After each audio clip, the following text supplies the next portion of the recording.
La pluie continue à tomber à Calgary et la situation se détériore. Les rivières montent. Plus de 75 000 personnes sont évacuées et un ordre d'évacuation a été donné pour les centres-villes. Valérie Nicala, la première ministre de l'Alberta et Stephen Harper vont survoler la région. Oui, Stephen Harper est en route vers Calgary. On sait qu'il est député de la région.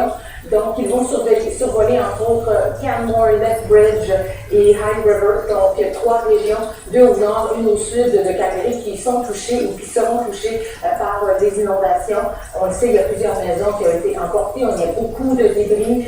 Il y a des véhicules qui sont sous l'eau. Il y a même l'aréna des Flames de Calgary, le Saddledome, qui est pas complètement sous l'eau, mais on dit que l'eau atteint la 10e rangée de cette aréna-là. La première ministre a dit que la province a déployé tous les efforts. Je vous laisse écouter.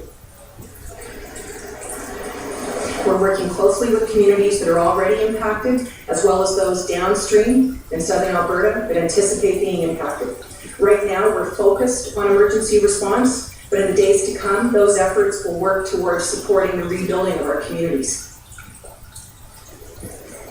Il y a même l'armée qui a été dépêchée en renfort. Oui, au total, 1200 militaires seront sur place. Il y en a des gens qui sont arrivés, mais ça arrive au fur et à mesure. Eux seront là essentiellement pour apporter une aide humanitaire, pour faire de la recherche et du sauvetage et éventuellement permettre aux gens de retourner à la maison.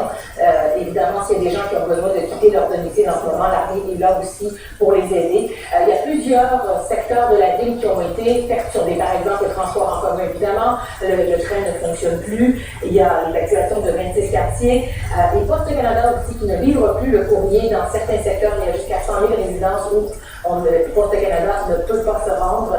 Les hôpitaux sont tout de même ouverts, pour le mentionner, pour les gens là-bas qui doivent se rendre à l'urgence. Les dégâts sont importants, on l'a mentionné à maintes reprises, et la première ministre a promis qu'il y aura de l'aide à ce niveau-là. Je vous laisse écouter à nous. I promise you, as a provincial government, we will continue to be there in the long term. There is no doubt that infrastructure is being impacted, that people's homes are being impacted, and the Alberta Emergency Management Agency is fully engaged in coordinating the work of government actions to support local communities and local decision-making. Et vous avez eu l'occasion de parler à un sinistré. Qu'est-ce qu'il vous a raconté?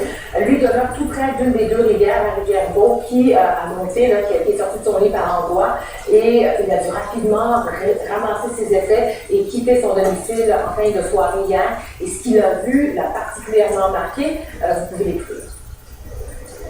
Je travaille au centre-ville, donc à la Saint-Louis, quand je retournais chez moi, on traversait un pont sur le centre-ville et encadré par 2 rivières de Calgary.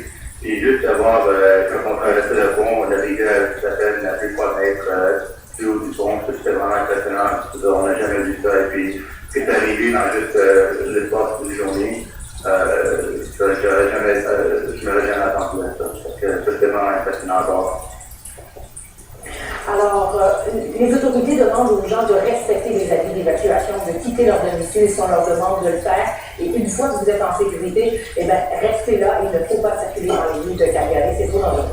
Valérie Nicala, merci. Au revoir. Dernier revoir.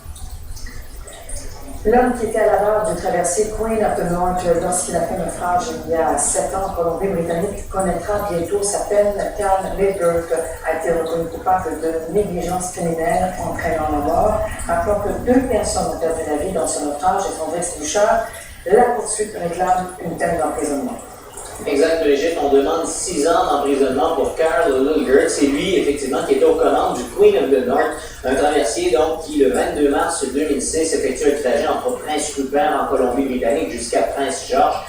Il n'a pas fait une correction à la trajectoire du bateau, ce qui fait que le bateau a percuté l'île Gill et a sombré assez rapidement. Il y avait une centaine de personnes à bord, vous l'avez dit, 2 personnes ont trouvé la mort dans ce naufrage. Il s'agit de Gerald Foisey et de Shirley Rosette, un couple qui avait évidemment des familles, des enfants, et c'est les lettres de ces gens-là qui ont été lues aujourd'hui par les avocats de la poursuite, des lettres d'impact des victimes. Rappelons que Carl Lidberg a été reconnu coupable de 2 chefs d'accusation de négligence criminelle entraînant la mort, donc pour la mort de ces 2 personnes.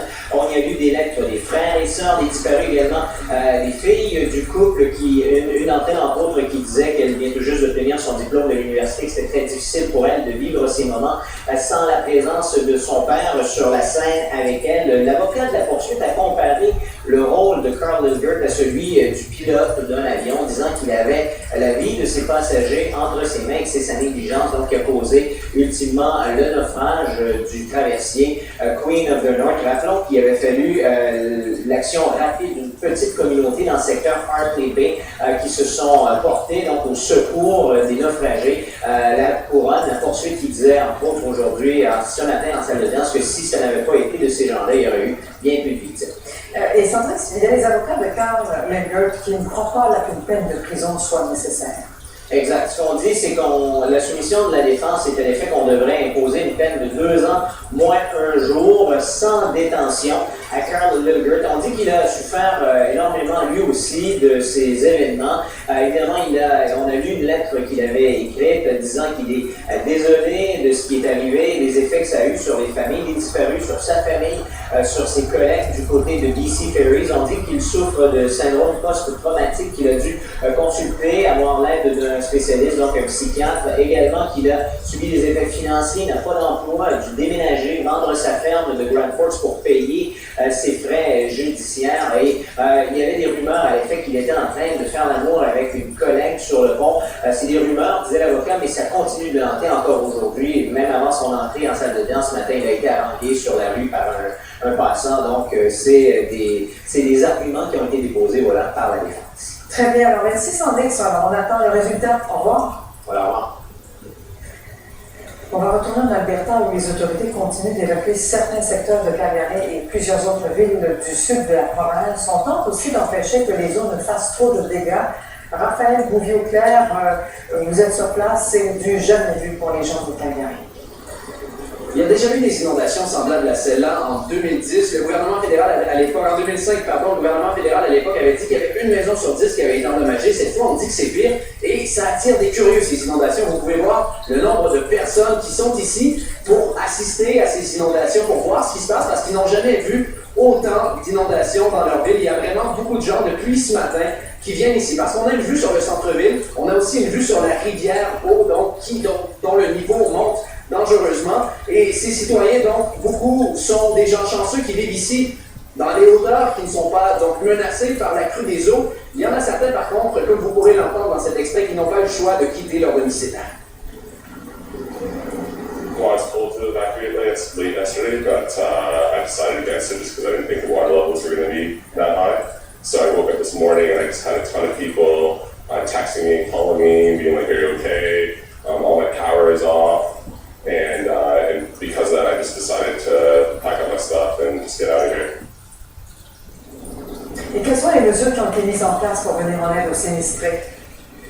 Évidemment, il y a beaucoup de centres d'hébergement qui ont été mis sur pied, entre autres à Calgary, aussi dans toutes les villes du sud de la province qui sont touchées par ces inondations-là. Mais c'est pas évident de gérer tout ça parce qu'il n'y a pas seulement des propriétaires de maisons ou des locataires d'appartements qui doivent être évacués. Il y a des gens qui vivent dans certaines institutions aussi, entre autres un important centre d'hébergement pour personnes sans abri à Calgary qui a dû être évacué. Il y a aussi des résidences pour personnes âgées qui ont dû être évacuées. Donc, il faut que tous ces gens-là soient logés. Et il y a une grande collaboration chez les Albertains. On voit beaucoup de messages dans les médias sociaux, entre autres, de gens qui se disent « Écoutez, je suis prêt à héberger, moi, n'importe qui, si les gens veulent bien venir chez moi. » On a senti aussi de la part des autorités, la première ministre Alison Redford a entre autres souligné cette générosité-là des Albertains. Et il y a de l'aide qui vient d'ailleurs, entre autres, de l'aide de la police d'Edmonton, il y a de l'aide de l'armée. On a aussi appris que la Croix-Rouge à Toronto est en train de recueillir des denrées pour les envoyer aux évacués ici à Calgary. Donc, un événement malheureux, mais une grande générosité de la part des habitants de Calgary qui ont payé au complet aujourd'hui. Raphaël Bouvier-Auclair, merci, au revoir.